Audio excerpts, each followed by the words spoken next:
बिस्मिल्लाहिर्रहमानिर्रहीम अस्सलाम वालेकुम वेलकम बैक और जनाबे वाला लेक्चर नंबर 19। आज हम लेक्चर नंबर 19 के साथ ही जो सा है अपना चैप्टर फिनिश कर देंगे, चैप्टर नंबर 8 जो कि है विंडोज बेस्ड एनालिसिस। ठीक है, तो अभी तक हम लोग क्या पढ़ चुके हैं, हमें पता चल गया जी प्रोसेस क्या होता है। ठीक है, थ्रेड्स थ्रेड्स क्या होते हैं, टोकन क्या होता है जो सिक्योरिटी कॉन्टेक्स्ट में आपको दिया जाता है, मेमोरी क्या होती है और वर्चुअल मेमोरी क्या होती है। आपको इन तमाम कॉन्सेप्ट्स का आइडिया हो गया। ठीक है अब आगे चलते हैं। आज हम लोगों ने विंडोज रजिस्ट्री के बारे में पढ़ना है। विंडोज रजिस्ट्री इज अ की कंपोनेंट। अगर आप सिक्योरिटी की बात कर रहे हैं तो सबसे पहले सिक्योरिटी एनालिस्ट जो है ना, इमेज मांगता है रजिस्ट्री का या लाइव कंपोनेंट्स का, तो जिसे हम वोलाटाइल मेमोरी इमेज कहते हैं। तो विंडोज रजिस्ट्री उसके अंदर बहुत इंपॉर्टेंट किरदार अदा करती है, क्योंकि विंडोज रजिस्ट्री जो है ना वो एक मैसिव डेटाबेस होती है। ठीक है, जिसे हम हिरारिकल डेटाबेस कहते हैं, और आपके सिस्टम के अंदर जो कुछ भी हो रहा होता है ना वो आपकी रजिस्ट्री में सेव हो रहा होता है। ठीक हो गया। तो रजिस्ट्री को एक्सेस करने के लिए आपके पास एक कमांड होती है जिसे हम रेज एडिट कहते हैं। अगर मैं अपने कमांड प्रॉम्प्ट पे जाऊं और उस पे जाऊं REGEDIT रेज एडिट करूं, तो जनाबे वाला ये रजिस्ट्री मेरे सामने खुल जाती है। ठीक है, और रजिस्ट्री के अंदर जो से है 5 किस्म की जो से हम कहते हैं हाइव्स होती हैं। एच की क्लास रूट, ठीक है, एच की करंट यूजर, एच की लोकल मशीन, एच की यूजर और एच की करंट कॉन्फ़िग। ठीक है, और उसके अंदर फिर फर्दर फोल्डर्स होते हैं, फिर उनके अंदर कॉन्फ़िगरेशन हुई होती है। ठीक है, करंट कंट्रोल सर्विसेज। ठीक है, इनमें से जो ये 5 हैं, इनमें से सिर्फ 2 जो सी हैं वो रियल होती हैं। ठीक है, मेन होती हैं। ठीक है, जिसे कहते हैं एच की यूजर, ठीक है, जो कि आपकी ये है। बाकी तमाम जो सी इसके अंदर होती है, और एक दूसरे जो सी होती है वो कहती है एच की लोकल मशीन। ये एच की लोकल मशीन और एच की यूजर, ये 2 मेन होती है, और बाकी जो सी हैं ये 3 और ये 3 जो सी हैं ये इसके अंदर होती हैं। ठीक है, किसके अंदर होती है वो भी आपकी स्लाइड के ऊपर लिखा हुआ है। ठीक है, तो ये मकसद था कि आपको कीज दिखा दी जाए। ठीक है, एच की लोकल मशीन में मोस्टली आपके हार्डवेयर से रिलेटेड कॉन्फ़िगरेशन पड़ी होती है, सॉफ्टवेयर से रिलेटेड पड़ी होती है, सिस्टम से रिलेटेड आपकी इंफॉर्मेशन पड़ी हुई होती है। ठीक है, ये आपकी कोई स्पेसिफिक फील्ड की इंफॉर्मेशन। इसी तरह एच की यूजर के अंदर आपके यूजर से रिलेटेड है। ठीक है, कि यूजर के पैरामीटर्स क्या हैं। ठीक है, ये आपने रजिस्ट्री देख ली। रजिस्ट्री देखना बहुत इंपॉर्टेंट था, तो रेज एडिट लिखें, आपके पास रजिस्ट्री खुल जाएगी। ठीक है, तो अच्छा, अब जोन से हैं 2 मेन कीज, एच की यूजर और एच की लोकल मशीन्स। ठीक है, एच की यूजर में यूजर रिलेटेड इंफॉर्मेशन, मशीन के अंदर hardware related information that OS runs. ठीक है, अच्छा, एच की क्लास रूट है जिसे हम एच के सीआर कहते हैं। वो क्या करती है कि करेक्ट प्रोग्राम जो है वो एग्जीक्यूट करे, मगर वो करेक्ट प्रोग्राम कहाँ से यूज होगा, एच की लोकल मशीन से। ठीक है, ये बहुत इंपॉर्टेंट पॉइंट है। एच की current user, information about a current lockdown user. अब ये करंट लॉकडाउन यूजर कहाँ होगा, एच की यूजर, तभी मैंने इसे रेड कलर में लिखा है। ठीक है, एच की यूजर। एच की करंट कॉन्फ़िगरेशन किधर होगी, मशीन के अंदर होगी। ठीक है, तो 2 जो कीज हैं, क्लास रूट और कॉन्फ़िग जोन सी है वो आपकी लोकल मशीन में जा रही है, और एच की करंट यूजर जोन सा है वो आपके यूजर के अंदर जा रहा है। बड़ा लॉजिकल वे है। ठीक है, तो ये याद हो गया। अच्छा, इसके अंदर एच विंडोज रजिस्ट्री के अंदर बहुत सारी चीजें होती है, लाइक ऑटो रन हो गया। ऑटो रन के भाई, जब हैकर आपकी मशीन को कंप्रोमाइज करता है वो ऑटो रन के अंदर अपना स्क्रिप्ट डाल देता है, अपनी टास्क शेड्यूलर डाल देता है, कुछ भी डाल देता है, जो कि आपकी मशीन को परसिस्टेंट एक्सेस उस पर मेंटेन करें। परसिस्टेंस का वर्ड ये लोग यूज करते हैं। परसिस्टेंट से मुराद के भाई कॉन्टिन्यूस एक्सेस, हमेशा उसके पास एक्सेस रहे। ठीक है, परसिस्टेंस मेंटेन करने के लिए करता है। एमआरयू से मुराद मोस्ट रिसेंटली यूज्ड। ठीक है, कि अगर आपने कोई देखना हो कि इस यूजर ने कोई कमांड लाइन तो नहीं चलाई, कोई फाइल तो नहीं एग्जीक्यूट की, तो आप एमआरयू देखते होते हैं। उसके अंदर यूएसबी डिवाइस तो नहीं प्लग इन की, कोई नेटवर्क ड्राइव तो नहीं मैप की। अगर मैं आपके सिस्टम के अंदर कंप्रोमाइज करके बैठा हूँ और मैं बड़ा अब इस लेटरल मूवमेंट करना चाहता हूँ, या बाकी डिवाइसेस के अंदर जो से अंडे बच्चे देना चाह रहा हूँ, तो मैं क्या करूंगा कि एक जो मशीन जिसके ऊपर मैंने अपनी टूल किट रखी हुई है, बस उसको उसको अब तमाम पीसीस पे ड्राइव मैप करवा लूंगा और फिर उसे एक्सेस करूँ, बजाय इसके कि मैं अपने जो टूल किट है उसकी तमाम कॉपियां हर एक बंदे के पास हर मशीन पे डाउनलोड करूँ, जिसकी वजह से कहीं ना कहीं पकड़ा जाऊंगा मैं। तो इस वजह से मेरी पूरी कोशिश होती है कि मेरी जो ये रजिस्ट्री की सारी इंफॉर्मेशन जो सी है, ये जो मेरी टूल किट है वो एक ही मशीन पे पड़ी रहे, ज्यादा मशीनों पे ना जाए, क्योंकि वो मेरी बहुत कीमती टूल किट है। और रजिस्ट्री बहुत इंपॉर्टेंट कंपोनेंट है। रजिस्ट्री को बहुत तरीके से एनालाइज किया जाता है, फोरेंसिकली एनालाइज किया जाता है। मैं अब यहाँ पे ना ऑफ द बुक जा रहा हूँ, ये एक टूल मिला पिछले दिनों, कुछ अर्सा पहले हम लोग यूज करते होते थे, तो हम लोग फोरेंसिक्स में ये टूल यूज करते थे, मुझे नहीं पता अब हो रहा है या नहीं। ठीक है, इस called Windows registry editor, registry explorer. ठीक है, एक सेकेंड, मुझे इसको जरा थोड़ा छोटा कर लें ताकि आप लोगों को मैं दिखा सकूं रिकॉर्डिंग विंडो के अंदर।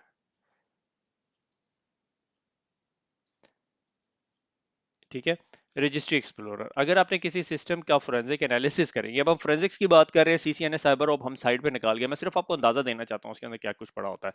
ठीक है, तो आप किसी भी सिस्टम की रजिस्ट्री उठा लें। ठीक है, रजिस्ट्री कहाँ पड़ी होती है, किसी भी यूजर की जो रजिस्ट्री सेटिंग्स है ना, वो एंटी यूजर डॉट डैट में पड़ी होती है। अगर आप c/users फोल्डर में जाएं, ठीक है, और वहां से यूजर के फोल्डर में से anti user dot that download कर लें। ठीक है, सो अगर मैं उसे उसे डाउनलोड करने से पहले मैं टूल को हल्का सा दिखा देता हूँ। लेजेंड अबाउट व्यू प्लगइन्स इसके अंदर बहुत इंपॉर्टेंट होते हैं कि जितने प्लगइन्स इसके अंदर इंस्टॉल होंगे उस तरह की एक्टिविटी ये परफॉर्म करेगा, एनालाइज करके देगा। बुकमार्क्स आपके पास होते हैं। ठीक है, ऑप्शंस के recover deleted keys, show associated deleted records, कोई अगर किसी ने रजिस्ट्री से डिलीटेड रिकॉर्ड किया तो क्या दिखाऊं मैं।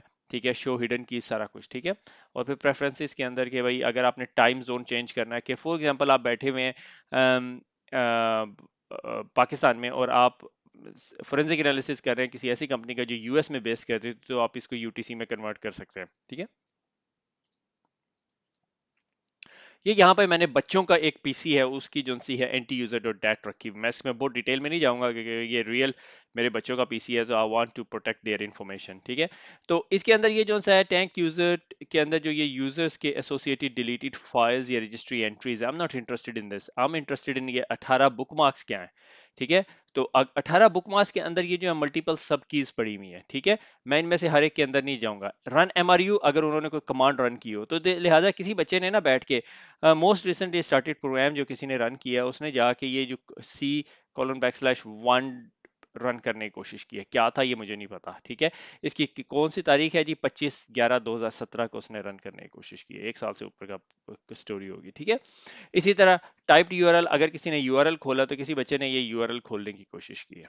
ठीक है, इसमें मोस्ट मोस्ट इंटरेस्टिंग चीज जो सी है वो रीसेंट डॉक्यूमेंट्स है। अगर आप इस रीसेंट डॉक्यूमेंट को देखें, मैं इसमें बहुत ज्यादा डिटेल में नहीं जाऊंगा, तो वो डॉक्यूमेंट्स डॉट लिंक असेसमेंट कोई करने की कोशिश कर रहा है, उसने पावर पॉइंट बनाई है, फिर डाउनलोड किया है, फिर डाउनलोड किया है, फिर ईद का कोई डॉक्यूमेंट बनाया है, फिर फेस्टिवल का कोई किया है, कोई मेडिवल एजिस का, और ये रोब्लॉक्स। ठीक है, रोब्लॉक्स आपको पता है आजकल बच्चे बहुत ज्यादा खेल रहे हैं, तो ये सारी एक्टिविटीज हुई हुई है और मेरे सामने आगे डिटेल्स आ रही है। ये आपकी रजिस्ट्री के अंदर ये सारी इंफॉर्मेशन पड़ी हुई होती है। ठीक है, इससे ज्यादा मैं आपको नहीं दिखाऊंगा क्योंकि मेरे बच्चों का पर्सनल कंप्यूटर है, it is a vision of their own privacy. तो ये सारी वैल्यूज जो सी है ये आपको रजिस्ट्री के अंदर से मिल रही है, और ये टूल जो सा है is one of the tool. मैं आपको ये नहीं कह रहा ये टूल जरूर यूज करें, मगर मैंने बहुत सारे फोरेंसिक एनालिस्ट को देखा है कि वो इस टूल को इनिशियली यूज करते हैं, उसके बाद पेड टूल्स पे चले जाते हैं। तो ये जो है on the basis of these plug in उन्होंने ये 18 प्लेसेस निकाल के दे दी हैं। ठीक है, जो कि आपको बहुत सारी इंफॉर्मेशन देती है। ठीक है, तो मकसद ये था आपको बताना कि विंडोज रजिस्ट्री के अंदर ये सारा कुछ पड़ा होता है। अब हम अगले टॉपिक की तरफ जाते हैं कि जो कि ये है कि ये टॉपिक जो सा एग्जाम के लिए बहुत बहुत बहुत इंपॉर्टेंट है, आपको पता होना चाहिए किस रजिस्ट्री में क्या क्या इंफॉर्मेशन पड़ी, लाइक हाइव्स में, इसे हम हाइव्स कहते हैं। ठीक है, ये जो चीज है एच की यूजर, एच की लोकल मशीन, ये हाइव्स हैं। ठीक है, टोटल 5 हाइव्स एग्जिस्ट करती हैं, 2 मेन हाइव जो सी एच की यूजर और एच की लोकल मशीन, और बाकी ये 3 हाइव्स हैं। ठीक है, आगे चलते हैं। WMI, Windows management instrumentation. ठीक है, ये एक सॉर्ट ऑफ सर्विसेज है। ठीक है, जो कि माइक्रोसॉफ्ट ने बनाई, जो कि माइक्रोसॉफ्ट के इंफ्रास्ट्रक्चर को स्केलेबिलिटी प्रोवाइड करेगी। ठीक है, अब स्केलेबिलिटी किस तरह प्रोवाइड करेगी कि एक एक टर्म यूज होती है window web based enterprise management. ठीक है, WBEM। ठीक है, ये क्या करती है कि एक बंदा जौन सा है कल को आता है, कहता है यार ये माइक्रोसॉफ्ट विंडोज से मैं कोई इंफॉर्मेशन एक्सट्रैक्ट करना चाहता हूँ। ठीक है, तो आप ये इंफॉर्मेशन एक्सट्रैक्ट कर देते हो, माइक्रोसॉफ्ट आपको ये सर्विसेज प्रोवाइड करती है एज ए WMI। ठीक है, विंडोज मैनेजमेंट इंस्ट्रूमेंटेशन, आप उस बेसिस पे वो इंफॉर्मेशन एक्सट्रैक्ट करते हो कि इस पे कितना बड़ा प्रोसेसर लगा हुआ है, कितनी रैम लगी है, वो सारी की सारी इंफॉर्मेशन आप एक टूल बनाया आपने और उस टूल के जरिए एक्सट्रैक्ट किया, और एक्सट्रैक्ट करके आपने यूजर को एक डिस्प्ले पैड के ऊपर दिखा दिया कि आपके नेटवर्क में 15,000 मशीन पड़ी हुई है और 15,000 मशीन की ये सीपीयू है और ये मेमोरी है। ये सॉर्ट ऑफ मिनी स्क्रिप्ट हो गया। ठीक है, provide the information status of local machine का इंफॉर्मेशन दे देती है, सिक्योरिटी सेटिंग दे सकती है, बहुत सारी इंफॉर्मेशन आपको देती है। ठीक है, अब उसके ऊपर बहुत सारी कंपनीज ने डिफरेंट किस्म के टूल बनाए हुए हैं। सोलोविंड्स ने अपना टूल बनाया हुआ है। ठीक है, माइक्रोसॉफ्ट का SCCM में भी इस पे बेस करता है, मुझे 100% नहीं पता है। एक और कंपनी है जो बड़ी रिसेंटली हमने देखी, इसका कॉल्ड है नेक्स्ट थिंग, NEXTING। ठीक है, NEXTING, ये क्या करती है, ये मिनी एजेंट आपके पीसी पे इंस्टॉल कर दिया, आपके पूरे नेटवर्क में मिनी एजेंट आ जाता है, और वो तमाम मिनी एजेंट से सारी इंफॉर्मेशन एक्सट्रैक्ट करके आपको ला के दिखा रही होती है, और उसमें बताता है कि यार इतने यूजर की मशीन क्रैश हो रही है, इतने यूजर की मशीन पर ब्लू स्क्रीन आ रहा है, इतने यूजर की मशीन के इवेंट व्यूवर के अंदर ये इश्यूज आ रहे हैं। वो भी WMI को लेवरेज करती है, उसमें बहुत सारी इंफॉर्मेशन वो WMI के जरिए रिक्वेस्ट कर रही होती है, ठीक है। तो जिसका कहा WMI doesn't gives the capability to pull the data, आपने डाटा पुल करना होता है। WMI सिर्फ एक इंटरफेस है, एक तरीकेकार है जिससे आप माइक्रोसॉफ्ट की मशीन को क्यूरी कर सकते हैं, ठीक है। और आपके पास अप्रोप्रिएट परमिशन होनी चाहिए, इसका ये मतलब नहीं आपके पास परमिशन ना हो तो आप उसे कर सकें, ठीक है। जिस तरह अगर मैं अपने CMD पे जाऊं तो एक टूल है WMIC, ठीक है, माइक्रोसॉफ्ट का बिल्ट इन टूल है। और यहाँ पे /?, ये देखें जी, ये सारा कुछ आप कर सकते हो, ठीक है। अब से फॉर एग्जांपल मुझे नहीं पता मैं क्या कर सकता हूँ।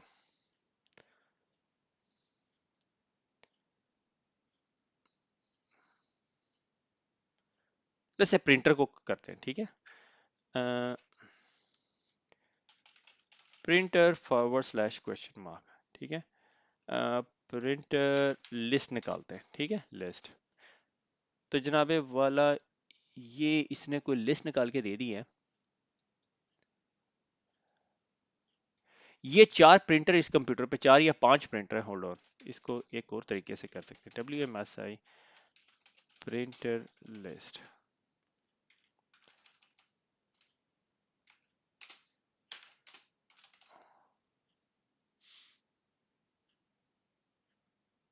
बहरहाल जी, ये आपको तमाम वो प्रिंटर्स जो मेरे पीसी पे कॉन्फ़िगर हुए हैं उन तमाम की डिटेल दे रहे हैं, और उसके अलावा भी बहुत सारी डिटेल दे रहा है। ये 2 लेटर्स पे है, ये A5 पे, ये लेटर पे, ये बी लेटर पे, ठीक है। इस तरह WMI के ऊपर और भी बहुत सारे आप काम कर सकते हैं। ये आपके पास सारी कमांड है। WMIC पे चले जाएं, /?, करें, ठीक है, /?, करें, ये आपके पास सारी लिस्ट है। CPU के ऊपर क्या हो सकता है देखते हैं। CPU ना, CPU /?, ठीक है। ये है CPU लिस्ट करके देखते हैं क्या निकलता, ठीक है। ये आर्किटेक्चर 9 है, 64 बेस्ड यूपी CPU है, CPU स्टेटस है, और पता नहीं क्या कुछ है, ठीक है। मेरा CPU बहुत अच्छा है इसके अंदर, ठीक है। तो ये इन्फॉर्मेशन ला के दे दी इसने। इसी तरह वोल्टेजेस के बारे में भी है, ठीक है। वोल्टेज की तरह वोल्टेज है यहाँ पे, मैंने कहीं देखा है VOLTAGE वोल्टेज /?, मुझे नहीं पता क्या वोल्टेज लिस्ट कर देते हैं, ठीक है। ये आपको को वोल्टेज की डिस्क्रिप्शन दे रहा है। I am not an electronics expert, so मुझे नहीं पता ये क्या दे रहा है, ठीक है।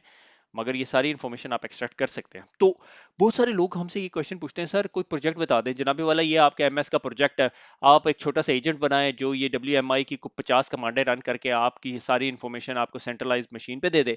वहां से आप मैप बना के यूजर को दिखाएंगे यार ये आपके नेटवर्क के अंदर ये कुछ हो रहा है, ठीक है। ये एक बहुत अच्छा प्रोजेक्ट है, ठीक है।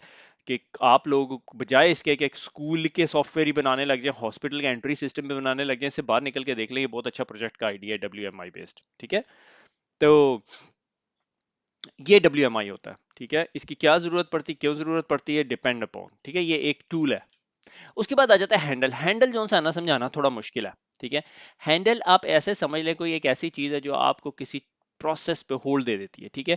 Handle is an abstract which hides the real memory addresses from the API। याद है प्रोसेस के अंदर थ्रेड पड़े थे, थ्रेड से निचला लेवल है जिसे हम हैंडल कहते हैं, ठीक है।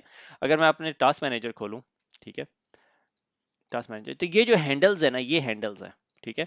और ये हैंडल अगर मैंने एक प्रोसेस के अंदर या एक थ्रेड के अंदर एक फंक्शन परफॉर्म करना है तो मुझे कोई हैंडल दे देगा, ठीक है। और हैंडल क्या होगा कि मुझे एग्जैक्ट मेमोरी लोकेशन दिखाए बगैर मेरा वो काम होता रहेगा, और मेरे पास वो हैंडल का कंट्रोल होगा, उसको मैं एग्जीक्यूट कर सकूंगा। मगर जिस तरह ही मैं हैंडल से काम करके फारिग हो जाऊंगा, मुझे वो हैंडल रिलीज कर देना चाहिए। अगर मैं रिलीज नहीं करूंगा तो फिर लीकेजेस होगी, जिसे हम हैंडल लीकेजेस कहते हैं, ठीक है। तो handle is an abstract which hides a real memory addresses from API user. कि अगर यहाँ पे एक यूजर बैठा हुआ है और उसने कोई फंक्शन परफॉर्म करना है, API यूजर है, एप्लीकेशन प्रोग्रामिंग इंटरफेस, और ये आपके पास हैंडल है, तो हैंडल क्या करेगा, यूजर को दिखाए बगैर मेमोरी के अंदर जो सा एक फंक्शन परफॉर्म कर दे। यूजर को एग्जैक्ट एक्सेस नहीं देनी है अपनी मेमोरी के ऊपर, वो तो मेमोरी के अंदर से बहुत सारा कुछ भी रीड कर सकता है, ठीक है। और अगर आप रिलीज नहीं करते हैंडल को to a resource, other people may not be able to access it. अक्सर होता है आपने फाइल खोली हुई है, दूसरा बंदा फाइल खोलने की कोशिश करता है तो एरर मैसेज आ जाता है, ठीक है। और अगर आपने हैंडल ओपन किया, ठीक है, जिसके जरिए से आप एक मेमोरी लोकेशन को एक्सेस कर रहे हैं, आपको नहीं पता किस मेमोरी लोकेशन को कर रहे हैं क्योंकि हैंडल बीच में बैठा हुआ है। तो और आपने उसे क्लोज नहीं किया तो वो एनोलॉजी या उसकी एग्जांपल ये हो सकती है कि मेमोरी लीक हो गया आपने, ठीक है, आपने मेमोरी लीक कर दी। अच्छा, इसी तरह एक एक ये कमांड सेट है, ठीक है, INT FD ओपन कर रहा है ETC पासवर्ड फाइल और रीड राइट की परमिशन मांग रहा है, ठीक है। तो ये क्या हो रहा है, request to open a password file with read and write permission. अब रीड एंड राइट परमिशन के लिए आपने एक फाइल ओपन कर ली। ये जो रीड राइट परमिशन है, ये सिक्योरिटी परमिशन है, ये भी हैंडल के जरिए हैंडल हो जाती है, ठीक है। और हैंडल की जो फाइल नेम है ना, वो .h से फिनिश होती है, मोस्टली, लाजमी नहीं है, Windows defender DEF dot handle, और उसके बाद मैंने अपनी मशीन के ऊपर जो सा है .h का सर्च चलाई तो ये तमाम चीजें हैं। तो आप ये समझ लें कि हैंडल जो सा है वो एक एब्स्ट्रैक्ट है, ठीक है, जो रियल मेमोरी और यूजर के दरमियान जो सा एक मिडल मैन का किरदार अदा करता है, ठीक है ना, ताकि जो यूजर को डायरेक्ट एक्सेस ना दे दीजिए मिडिल मेमोरी उसके ऊपर। और इसी तरह इस एग्जांपल के अंदर जो सा है, यूजर रिक्वेस्ट कर रहा है एक ETC पासवर्ड फाइल को खोलने के लिए, ठीक है, हालांकि ETC password is not a very good example, read write permission के साथ, तो परमिशंस को भी हैंडल करता है हैंडल, ठीक है, हैंडल के जरिए आप परमिशंस भी हैंडल कर सकते हैं, ठीक है। उसकी बहुत सारी डिफरेंट एग्जांपल्स हैं, मगर it's like a programming concepts, ठीक है, मगर आपको बेसिक आइडिया हो जाए कि अगर आप प्रोसेस देखें, थ्रेड देखें, हैंडल देखें, तो आपको समझ आ जाए यार ये चीजें हैं, कोई चीज होती है, हैंडल जो सा है कोई इंटरमीडियरी है, कोई एब्स्ट्रैक्ट है बिटवीन द API यूजर और वो उसके दरमियान, तो आप इसको थोड़ा सा इन्वेस्टिगेट कर सकें, ठीक है। उसके बाद आ जाता है सर्विसेज। सर्विसेज बहुत इंपॉर्टेंट पार्ट है आपकी जिंदगी का, ठीक है, और ये एग्जाम के अंदर जरूर आ जाना आपके पास। Long running executable application that operates on their own under the window session, ठीक है। विंडो सेशन के अंदर खुद ब खुद ही सर्विसेज रन हो रही होती है, बहुत सारी सर्विसेज हैं, हम उसे पहले कहते होते थे गरारियों वाली सर्विसेज, ठीक है, गरारियों को इंग्लिश में कहते हैं कॉग, ठीक है, मुझे नहीं पता था इसलिए मैं बता रहा हूँ, COG, ठीक है। Services can be started, stop, resume, pause, सारा कुछ कर सकते हो आपके साथ। पावर शेल के अंदर जो सा है, पावर शेल के अंदर आपके पास कमांड्स हैं, गेट हाइफन सर्विसेज, ठीक है, गेट हाइफन सर्विस, ठीक है, ये तमाम सर्विसेज हैं, उनकी स्टेटस है, ठीक है, रीस्टार्ट सर्विसेज और स्टॉप सर्विसेज। इसी तरह MS कॉन्फ़िग अगर आप अपने कमांड प्रॉम्प्ट पे लिख के कर लें तो आपके पास ये सर्विसेज आ जाती हैं जो आपके पास रनिंग है, तो आप इनको स्टार्ट स्टॉप कुछ भी कर सकते हैं, ठीक है। अगर आपको याद हो, हमने यहाँ पे टेनेबल IO इंस्टॉल किया हुआ था, ठीक है, किधर गया, टेनेबल नेसेस, ठीक है, टेनेबल नेसेस जो सा हमारा वल्नरेबिलिटी स्कैनिंग का जो हमने टूल पिछले दिनों इंस्टॉल किया था, ये तमाम सर्विसेज होती हैं, विंडोज के अंदर एग्जिस्ट कर रही होती हैं, और कभी जो सा डॉजी वे के अंदर लोग इन सर्विसेज को स्टॉप भी कर सकते हैं, स्टार्ट भी कर सकते हैं। इनसे रिलेटेड बहुत सारी सिक्योरिटी रिलेटेड चीज़ें होती हैं जो हम बाद में डिस्कस होंगी जब आप अपनी प्रैक्टिकल लाइफ में चले जाएंगे, ठीक है। तो आपको सर्विसेज का पता होना चाहिए, ठीक है। सर्विसेज अकाउंट्स भी होते हैं कि कौन से अकाउंट से सर्विसेज रन हो रही होती हैं, ठीक है, ये सारा कुछ है। अच्छा, उसके अंदर बहुत इंटरेस्टिंग चीज ये यहाँ पे बताता चलूं कि आपकी बुक ने ना एकदम फिर ये चीजें दिखा दी कि TCP DNS zone transfer, DNS zone transfer क्या होता है कि जो DNS सर्वर जो से हैं आपस में अपनी डेटाबेस एक दूसरे को कॉपी करते हैं, इसके लिए ये TCP जो सा है प्रोटोकॉल यूज करते हैं। अगर आप as a user DNS query कर रहे होते हैं तो वो UDP होता है, ये याद रखिएगा, एग्जाम रिलेटेड क्वेश्चन है, TCP 53। अच्छा, इसी तरह RPC remote procedural call and point TCP 135 use करता है, नेट बायोस TCP 139 यूज करता है, नेट बायोस जो नेम सर्विसेज है वो 137 यूज करती है, SMB, ठीक है, ये जो फाइल ट्रांसफर का होता है, ठीक है, वो 445 यूज करता है, SNMP simple network management protocol 161 use करता है, LDAP lightweight direct access protocol TCP UDP 389 है। ये बहुत इंपॉर्टेंट है, ये याद होने चाहिए, ये एग्जाम में आने ही आने हैं आपके पास, मैं मान नहीं सकता माइक्रोसॉफ्ट एग्जाम में आपसे ना पूछे, ठीक हो गया।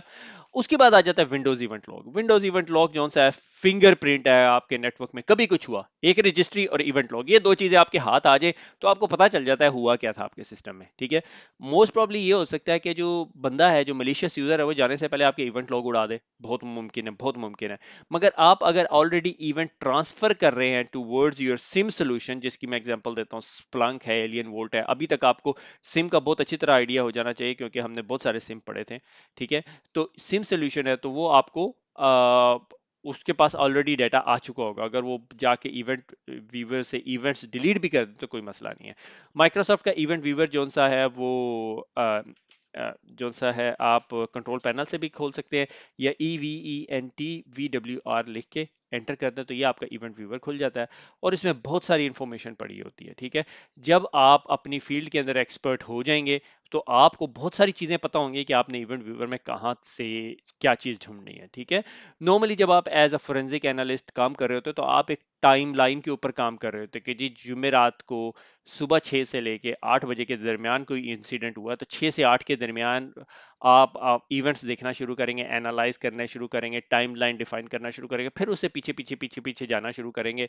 ठीक है, तो आप आहिस्ता आहिस्ता आपको पता होगा कि आपने इवेंट्स कहाँ कहाँ से देखने। एप्लीकेशन लेवल इवेंट होते हैं, security level, setup level, system level, forwarded events नहीं होते क्योंकि आप फॉरवर्ड नहीं कर रहे। ठीक है, तो ये सारे इवेंट्स होते हैं और इवेंट्स के अंदर ना तीन चार चीजें हैं। एरर सिग्निफिकेंट प्रॉब्लम आ गया। ठीक है, warning level incident not significant but possible future problem हो जाता है। सक्सेस इवेंट और फेलियर इवेंट, किसी ने लॉगिन करने की कोशिश की, सक्सेसफुल हो गया।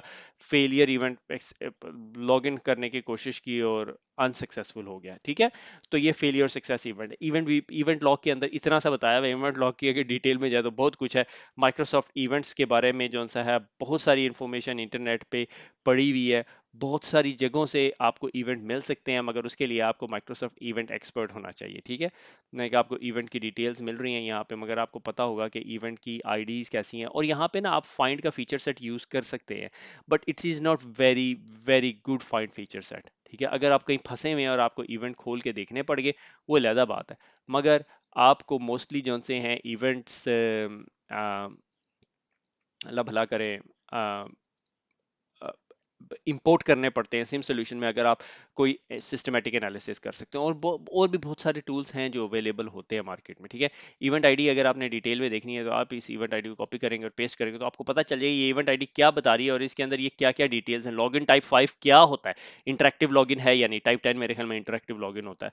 ठीक है, और ये सारी सिस्टम इंफॉर्मेशन जो सी आपके पास पड़ी हुई होती है। ठीक है, आप ये सर्च कर सकते हैं, माइक्रोसॉफ्ट आपको ये इस तरह की डिटेल दे देती है। जैसे 4624 टाइप 3 है, मेरे ख्याल में ये कंट्रोल आर डिलीट वाला है, ऑडिट सक्सेसफुल है मगर। ठीक है ना, तो ये हो गया आपका इवेंट लॉग। आज के लेक्चर के अंदर ना हमने ये जो तीन चार जो छोटे छोटे टॉपिक्स पढ़े रहे बहुत इंपॉर्टेंट है। क्विक रिव्यू कर लेते हैं। मैं एज्यूम कर रहा हूँ अगर मेरी मेमोरी सही सर्व कर रही है कि ये आखिरी स्लाइड थी। विंडोज रजिस्ट्री हमने देखी, वेरी की कंपोनेंट है। 5 डिफरेंट टाइप्स ऑफ रजिस्ट्री की है। एच की यूजर लोकल मशीन मेन है, बाकी जो से हैं वो सिर्फ शॉर्टकट हैं टूवर्ड्स द रियल कीज। ठीक है, WMI हमें पता है, विंडोज मैनेजमेंट इंस्ट्रूमेंटेशन।